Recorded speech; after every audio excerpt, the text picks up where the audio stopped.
Halo sahabat Hena, salam kenal semuanya. Nama saya Arfi dari Hademol dan saya bersama dengan Dr. Retno Putri Arini SPB. Dan hari ini kita akan ngobrol-ngobrol santai nih, karena kebetulan di akhir tahun ini kita mau fokuskan diri kepada kesehatan, ya kan, terutama di ranahnya wasir ya. Dan semoga teman-teman juga dalam keadaan sehat semua. Dan hari ini kita akan membahas tuntas tentang solusi sembuh dari ambeien, karena tentunya masih banyak nih ya mungkin dari teman-teman yang masih bertanya-tanya tentang ambeien itu apa sih gitu kan, dan cara pengobatannya seperti apa, atau mungkin ada dari rekanan, keluarga, atau mungkin orang tua gitu ya yang mungkin sedang sakit gitu dan butuh penanganan khusus. Nah, tentunya hari ini kita akan membahas tuntas tentang solusi untuk wasir ya. Dan aku sudah bersama dengan Dr. Retno Putri Arini SPB sebagai narasumber kita dari Vena Wasir. Selamat siang, Dok. Selamat siang. Gimana kabarnya, Dok? Baik. Baik, sehat ya. Jadi Dr. Retno akan menjadi narasumber ya dari segala pertanyaan teman-teman, karena di sini aku udah punya list pertanyaan yang cukup lengkap, dan juga ada pertanyaan dari teman-teman juga yang sudah diberikan kepada kami dan kami akan bacakan juga. Tapi mungkin sebelum kita mulai, boleh perkenalan dulu Dr. Retno. Dr. Retno ini biasanya praktek di mana dan segala macam. Silakan, Dok.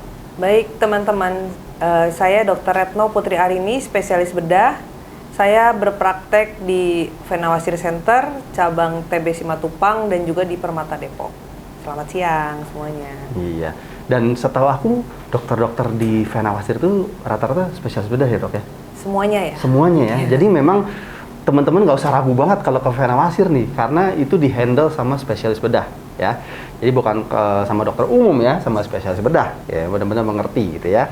Oke, kalau gitu kita akan langsung aja masuk ke topik Q&A-nya nih teman-teman, which is pertama pertanyaan paling basic ya. Mungkin di sini teman-teman pernah mengenal dari beberapa nama ya. Jadi kita bahas apa sih itu ambeien atau wasir, atau mungkin ada yang sebut juga hemoroid ya, Dok ya. Betul. Jadi kita akan bahas pertama tentang apa itu wasir. Silakan, Dok. Baik, wasir itu terjadinya pembengkakan atau peradangan di pembuluh darah di daerah anus. Jadi dia juga bisa menimbulkan berbagai macam keluhan seperti ada benjolan, ada darah, atau bisa juga rasa gatal atau tidak nyaman. Seperti itu. Iya, jadi kayak kalau orang-orang bilang, maaf, kayak ada daging keluar gitu ya dari bagian anus gitu ya. Dan ini sangat tidak nyaman sekali berarti ya. Kayak posisi duduk seperti ini aja pastinya udah nggak enak ya, Dok ya. Mengganjal atau nyeri ya biasanya. Iya, maksudnya aku sih belum pernah ya, amit-amit gitu ya. Tapi mungkin dengan posisi duduk seperti ini seperti ada rasa mengganjal berarti ya di bawahnya. Nah itu teman-teman jika memiliki rasa yang tidak enak seperti itu, atau mungkin ya terutama untuk orang tua mungkin ya, Dok ya, itu bisa jadi itu jadi salah satu pertanda atau gejala dari wasir itu sendiri. Dan setahu aku ambeien itu atau wasir dia punya beberapa tingkatan ya, Dok ya. Betul. Itu kira-kira ada tingkatannya apa aja, Dok? Baik, jadi wasir sendiri dibagi menjadi dua. Ada wasir interna dan eksterna. Yang ada pembagiannya itu adalah wasir interna. Jadi ada 4 derajat dari wasir interna. Derajat yang pertama itu biasanya ada darah yang menetes setelah BAB. Jadi dia belum ada keluhan lain, cuma itu aja. Yang kedua biasanya dia ada benjolan pada saat BAB dan bisa masuk sendiri. Yang ketiga, benjolan itu sudah tidak bisa dimasukkan sendiri, jadi harus kita bantu. Bisa pakai tools atau biasanya sih seringnya pakai tangan ya. Kalau yang keempat, dia sudah tidak bisa masuk. Jadi meskipun kita coba masukin, dia keluar lagi. Tuh. Oke, dan dari level yang 1, 2, hingga 4 itu semuanya ada rasa nyerinya atau gimana, Dok? Biasanya nyeri itu derajat 3, 4. 1, 2 belum.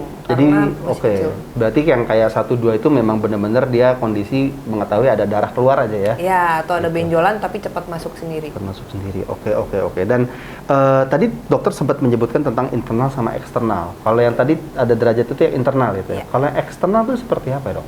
Nah, jadi kalau yang eksternal itu kalau misalnya kita lihat di kaca atau di HP gitu ya, itu yang bengkak adalah bagian di bawah kulit.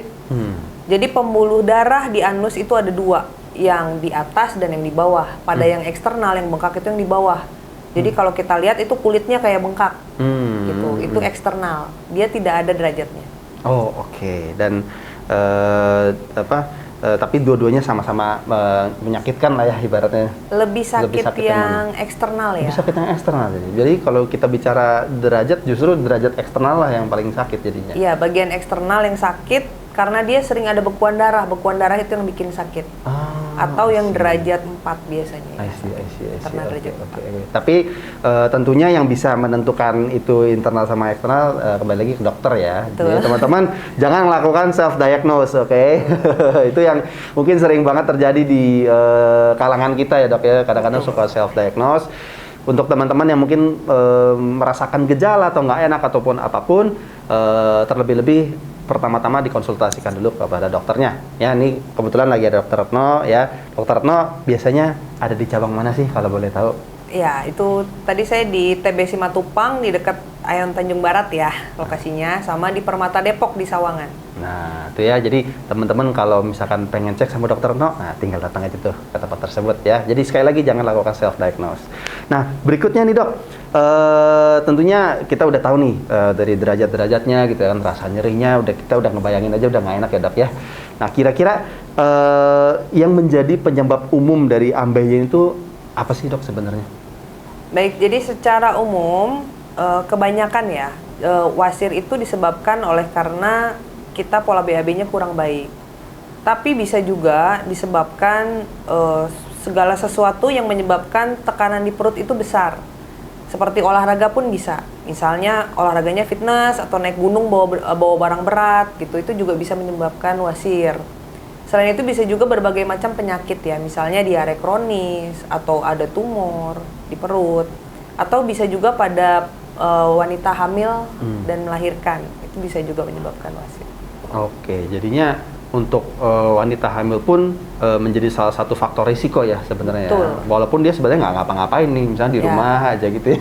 Maka dari itu sebetulnya kalau wanita hamil ya ininya pola makanan, pola BAB-nya harus lebih bagus. I see. Tapi faktor utamanya yang paling biasa itu adalah dari BAB tadi ya, Dok ya. Oke. Dan kalau dari segi makanan minuman tentunya kan pasti berpengaruh nih, Dok. Nah, dari masyarakat Indonesia sendiri nih yang dokter tahu ya, makanannya kan beragam banget ya, Dok ya. Dan kita orang-orang suka makan gitu ya. Nah, kira-kira nih buat info kepada teman-teman sahabat Vena nih, makanan apa yang biasanya dokter temukan yang menjadi penyebab yang paling sering lah untuk pasiennya? Jadi secara umum itu pola makan yang kurang serat ya. Jadi yang paling penting itu serat dan air putih.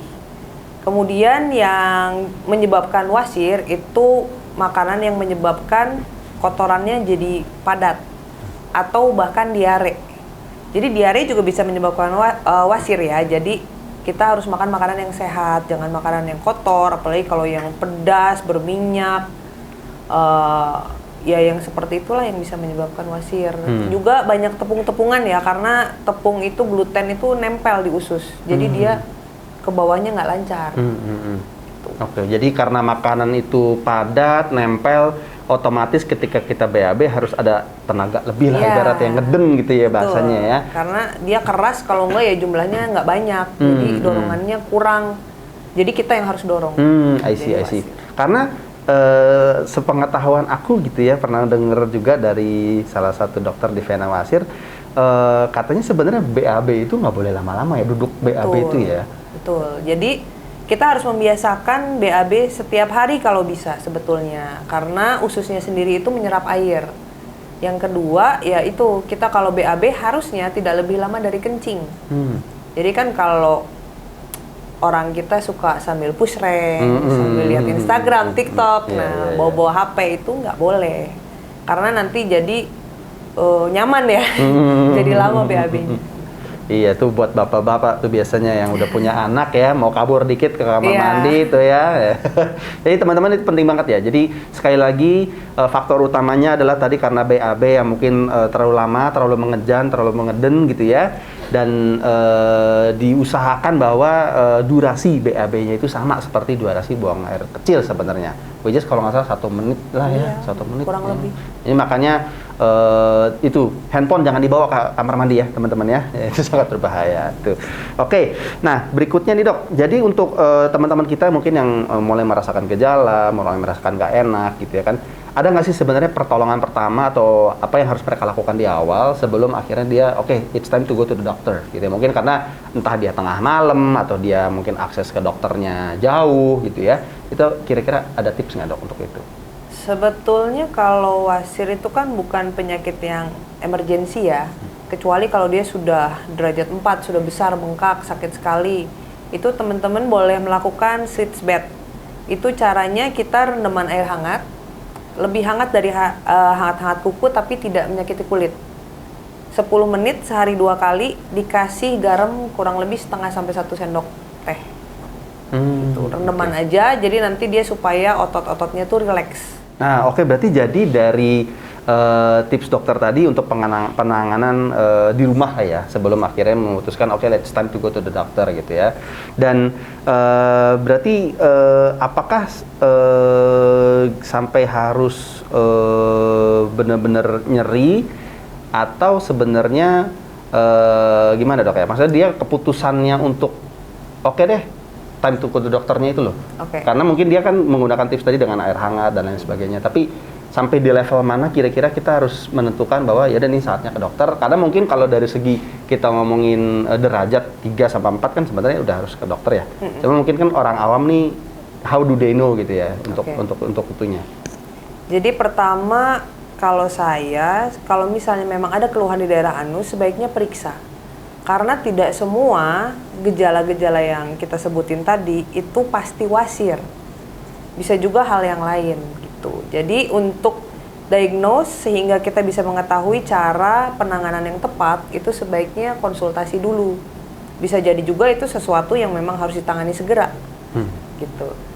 Kalau wasir sendiri, kalau memang wasir nih ya, kalau saran saya lebih baik segera periksa juga karena semakin tinggi levelnya, grade-nya, itu pengobatannya semakin sulit. Sehingga mungkin diperlukan tindakan. Kalau misalnya pas awal-awal udah ketahuan, bisa kita, oh iya ini wasir, nanti harus begini supaya tidak bertambah parah sehingga perlu tindakan.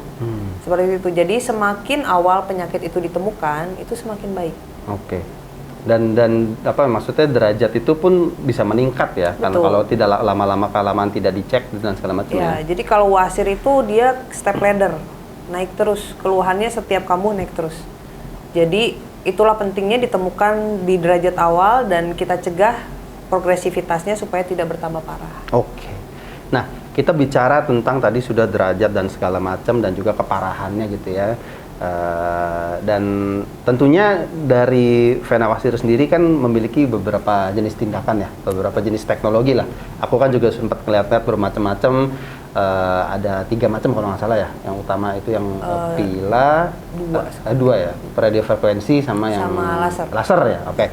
Dan ini dari jenis tindakannya ini perbedaan besarnya itu di mana dok? Baik, jadi perbedaannya terletak di kalau radiofrekuensi itu prinsipnya membuang. Jadi benjolan yang ada itu kita buang. Begitu. Kalau laser itu prinsipnya ngempesin. Jadi pembuluh darah yang bengkak itu kita kempesin. Seperti itu. Sehingga kalau misalnya ada polipnya atau pasiennya pengennya bersih, dia tidak ada sisa benjolan sama sekali, itu pilihannya adalah radiofrekuensi. Tapi radiofrekuensi itu memang agak nyeri ya. Kalau laser itu nyerinya ringan banget. Jadi dia dalam 1-2 hari sudah bisa kembali aktivitas. Gitu. Cuma dia kadang meninggalkan skin tag karena kalau pada wasir-wasir yang sudah besar biasanya udah ada lipatan kulit. Nah itu kita tidak bisa hilangkan dengan laser. Oke.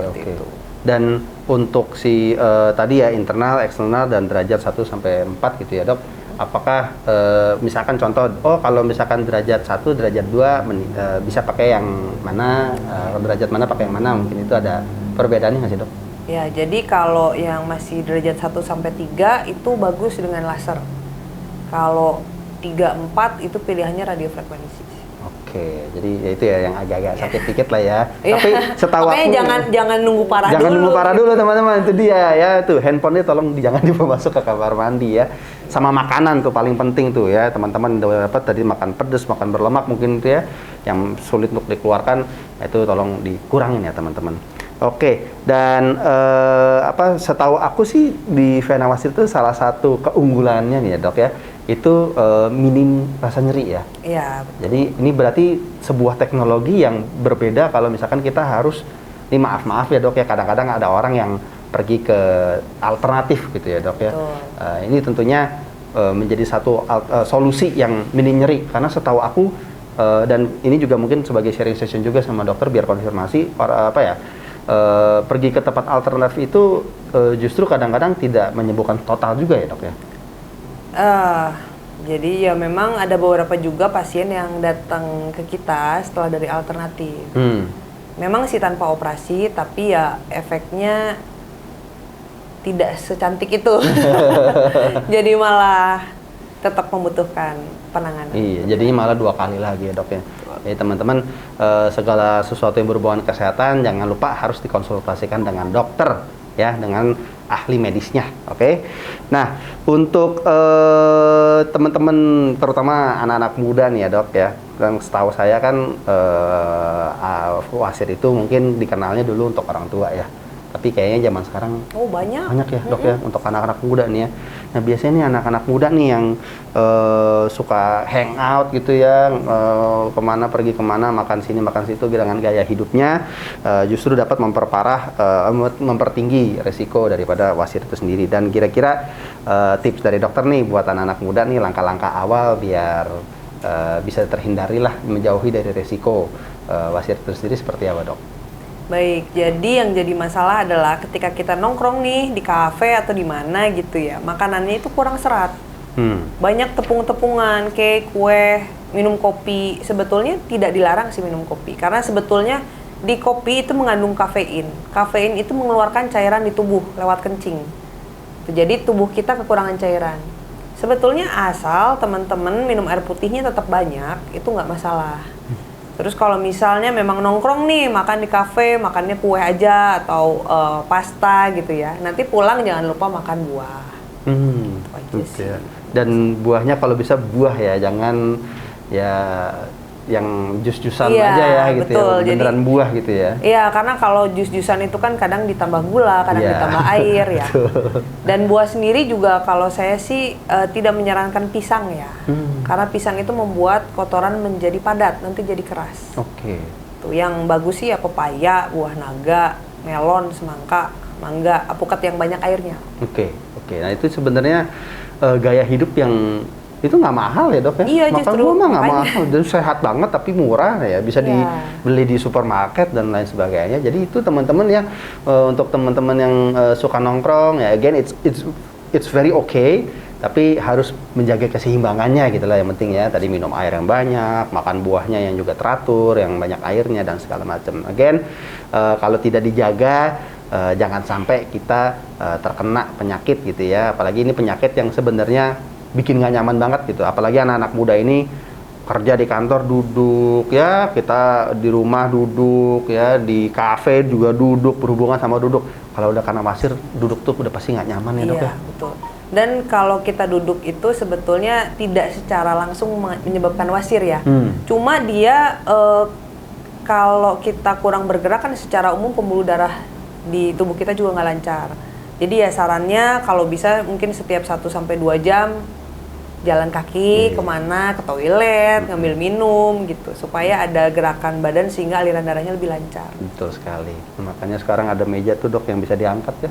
Oh iya? Iya, jadi kalau di kantor gitu mungkin ada yang udah punya gitu ya. Jadi duduk, udah pegel dia pencet, naik sendiri dok. Itu keren ya teman-teman. Jadi jangan lupa berdirinya ya. Kerja keras bagus nggak apa-apa ya.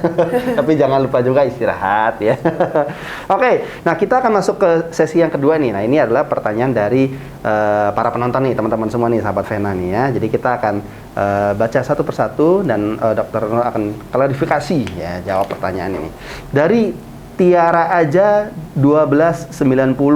Dok, saya mau tanya, apakah benar ambeien bisa hilang dengan obat herbal? Oke, terima kasih Tiara atas pertanyaannya. Jadi saya hanya bisa menyarankan obat herbal itu yang sudah disetujui oleh BPOM. Contohnya adalah daun ungu. Jadi supaya lebih aman lagi sebaiknya yang sudah ada dosisnya. Karena kalau kita memproduksi sendiri, nggak jelas tuh harus berapa banyak daunnya, diekstraknya bagaimana, diminumnya seperti apa gitu. Jadi yang paling aman ya yang sudah berbentuk ekstrak dan sudah disetujui oleh BPOM. Apakah bisa meringankan gejala wasir? Oke, jadi itu penjelasan dari Dr. Retno ya. Untuk Tiara ya, thank you for the question. Jadi bisa untuk meringankan gejala ya teman-teman ya. Jadi untuk lebih detailnya lagi penanganannya, mungkin teman-teman tetap harus berkonsultasi sama dokternya langsung. Jadi biar lebih mantap lagi penanganannya ya. Terima kasih untuk pertanyaannya Tiara. Oke, kita akan masuk ke pertanyaan yang kedua dari username Mutia Salsa. Dok, setelah tindakan berapa persen kemungkinan kambuhnya kembali? Baik Mutia Salsa, terima kasih pertanyaannya. Jadi tidak ada satupun metode pengobatan wasir yang bisa mencegah 100% kekambuhan. Semuanya tergantung pada diri kita sendiri, bagaimana kita menjaganya.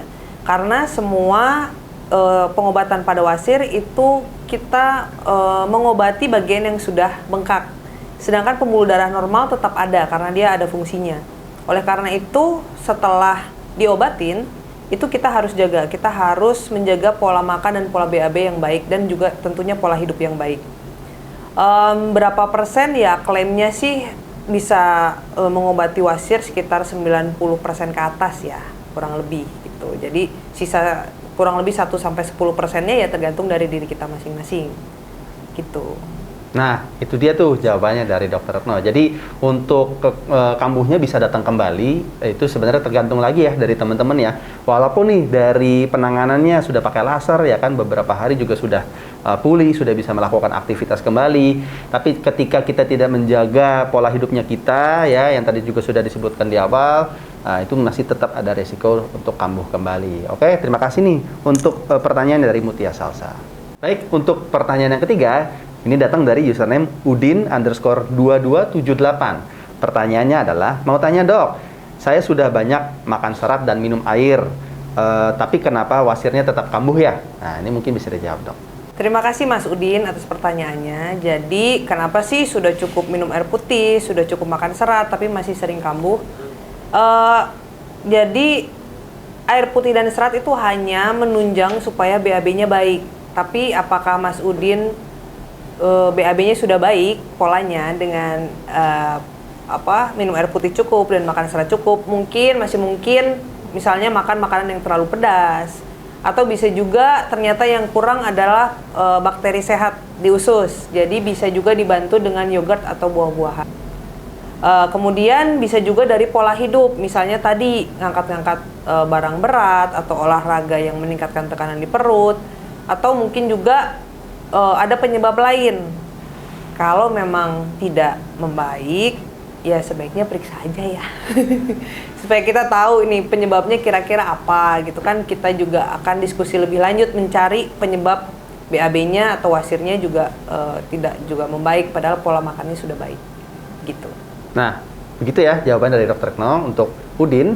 Jadi walaupun sudah makan yang tinggi serat, minum air, perlu diingatkan lagi bahwa faktor resiko dari wasir itu bisa macam-macam ya. Again, kayak misalkan gaya hidupnya masih kurang sehat, atau mengangkat alat berat, atau tadi ya kebiasaan BAB-nya gitu ya.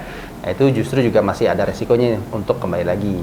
Oke, kita akan lanjut ke pertanyaan berikutnya. Baik, sekarang kita akan lanjut ke pertanyaan berikutnya dari username Andri Pamuja. Pertanyaannya adalah, kalau benjolan masih ada di dalam, apakah harus operasi juga dok? Nah, ini bisa dikonfirmasi sama dokternya. Baik, terima kasih Mas Andri pertanyaannya. Jadi kalau wasirnya masih di dalam, itu kan kemungkinan masih derajat 1 ya, kemungkinan. Jadi ada 2 pilihan. Yang pertama itu adalah obat-obatan dan perubahan pola hidup. Yang kedua adalah tindakan. Kalau misalnya, jadi fungsinya tindakan ini adalah meng-cut off progresivitas. Jadi supaya dia tidak tambah parah. Kalau Mas Andri misalnya kurang bisa menjaga pola makan dan pola BAB-nya. Dan tindakan yang disarankan itu adalah laser. Tapi kalau memang belum siap, ya kita coba pola hidup dan obat-obatan dulu, itu nggak masalah. Nah, itu ya untuk dari username Andri Pamuja. Semoga terjawab nih jadinya untuk kondisi tersebut ya masih bisa dibantu dengan obat tadi sebenarnya dokter sebutkan. Tapi again sekali lagi kalau ada waktu ya tolong dikonsultasikan kepada dokternya langsung ya. Oke, thank you untuk pertanyaannya. Oke, nah sekarang pertanyaan terakhir dari username Sri Hartatias, yaitu pertanyaannya, dok setelah melahirkan ambeien saya kambuh. Nah, saya mau tindakan operasi, tapi jika saya melahirkan lagi, apakah nanti akan kambuh lagi nih dok? Nah, baiknya seperti apa ya dok? Nah, ini akan dijawab oleh dokter Retno. Baik, terima kasih Kak Sri untuk pertanyaannya. Jadi pada wanita hamil itu ada dua masalah yang mendasari kenapa bisa terjadi wasir. Yang pertama adalah beban bayinya di pembuluh darah kita yang dipanggul. Jadi yang kedua itu adalah faktor hormon, di mana hormon-hormon kehamilan itu menyebabkan adanya pembengkakan pada pembuluh darah. Tentunya itu juga terjadi di daerah panggul kita. Oleh karena itu disarankan pada wanita hamil jangan banyak duduk, lebih baik berbaring atau jalan atau berdiri.